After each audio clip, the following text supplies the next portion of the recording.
Hello, my loves, and welcome back to Along This Spiritual Journey.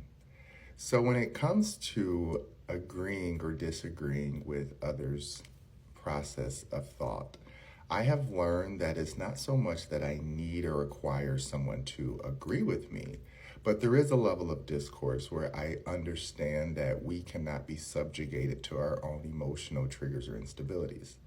So when we have conversations about topics that are new to us, we're not instantly trying to fight it. We're not instantly trying to refute it. We're trying to actually listen to learn. One of the things that I had to learn for myself was not always feeling the need to have an answer. That is really hard for me to do, but the answer is not for others. The answer is always for self. When you provide yourself an answer, it is much easier to try to digest what someone else is trying to explain to you. Now, I'm not saying that you need to provide an answer to yourself and then just totally dismiss what that other person is trying to say to you. What I'm saying is, if someone is speaking to you on a topic that you don't understand, so there was a topic on here that someone was talking about where they were talking about unhealthy energy versus healthy energy. And, for me, I love to give some type of insight. So I was talking to the person and said, well, this is what unhealthy energy is. This is what unsafe energy feels like. And then the person proceeded to then explain what they felt healthy energy was and what they felt that the entity of what a relationship represents.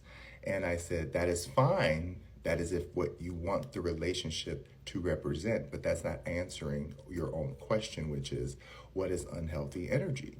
So in this moment, the person kept going back and forth and trying to argue what they felt a healthy relationship was, which is fine. They have the right to do that.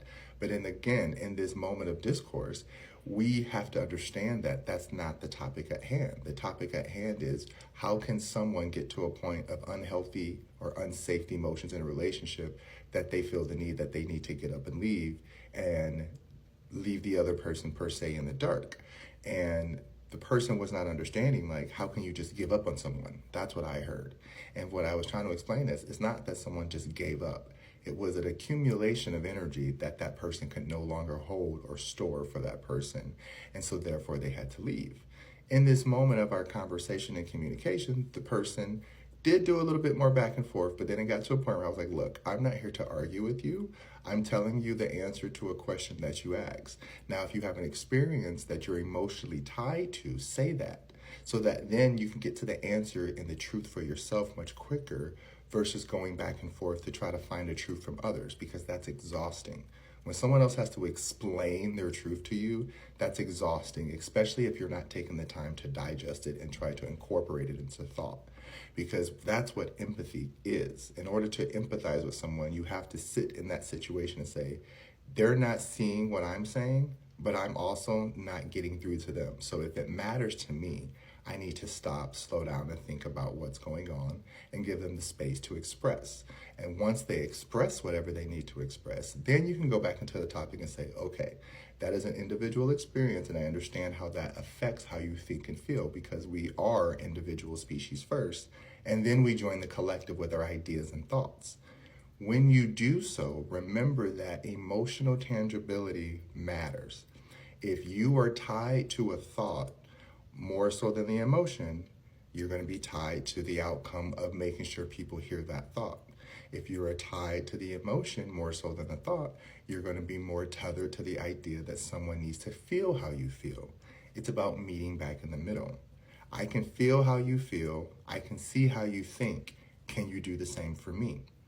This is how we get to a place of understanding each other without too much what we call discomfort, disagreements, whatever. Because conversation is supposed to engage the mind. It's supposed to engage the emotions. It's supposed to engage the imagination and creativity that comes with being the human vessel as well as a spirit vessel. When we understand that these two operate together, then we're able to then identify which path of conversation we are trying to speak to. There will be times where the human is talking to the soul and the soul is talking to the human. There will be times where the human is just talking to the human and the souls are just talking to the souls. Discernment and spirituality is about learning which level you're on. So if I'm speaking to a human and I'm talking soul language and the human is trying to understand, but they keep bringing up personal experience, that tells me that they're only seeing it from that 3D human world and they're stuck in their emotions of the past. If I meet someone and now let's say they're able to have the conversations and thoughts with me and we can have this conversation and talk about a topic without feeling any emotional needs or outbursts to be seen, then it's about saying that we understand that level of thought and vibration. It doesn't mean that we agree with each other. It doesn't mean that we're going to get along. It just means that we're able to see the thought process of how we got to that answer. And I can respect that. If I can see how someone got to their answer, I can respect that more so than someone who is very divisive with their answer and they hold true to something that no one else can see, nor do they want to explain. So therefore the conversation is very one-sided and limited. This is why I say it's important to understand, I don't care if someone agrees with me. I care that they take the time to listen. If you take the time to listen, you're going to learn a lot more than you actually walking away and say you agree with me, because that's never the end result that I need. If that's what you need, so be it. What I require is for you to retain the information and then go research on your own. This is where I want us to get in the spiritual community when it comes to dealing with people who are not at this level, because going back and forth is a waste of our energy. It's a waste of our resource. We're not on this earth to go back and forth. There are plenty of people with plenty of platforms who love to go back and forth. So be it. I am not here to do that. I am simply here to share information. And if you resonate with it, then you take it and go. If you don't, go research. That's the whole point of conversation and understanding. And if we start allowing ourselves to do this on a daily basis with ourselves, it is much easier to then do this when you interact with others, especially in times of conflict. Because there's so many situations where I see people having a conversation about a topic that seems very innocent, but then one person gets very offended and it's like, why are you so upset? It's because they have emotionally not conquered that thing yet. And they're having this moment with you because they want to have some level of semblance. But if they see that you know before they know, it makes them feel defeated. And it's not something that you can control. You just have to accept that it's part of the process of learning, which is why as healers and teachers, getting upset and arguing with people who clearly still don't know makes no sense. So preserve your energy. Practice discernment. Listen to how you communicate. Know how you feel when you communicate and know what you're trying to get across. That way, when you have genuine conversations with people, you hear the empathy of the situation, you hear the details of the situation, but you don't take it on as your own situation, right? It's all about learning that we are a collective, and the more we resonate with being a collective, we learn more from each other versus being divisive and saying, well, my experience trumps your experience, and if I don't see it from your way, then it's not valid.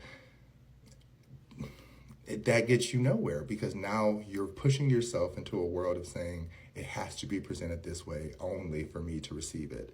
And that's going to be a disservice to yourself and not so much others. I hope that makes sense. Love you.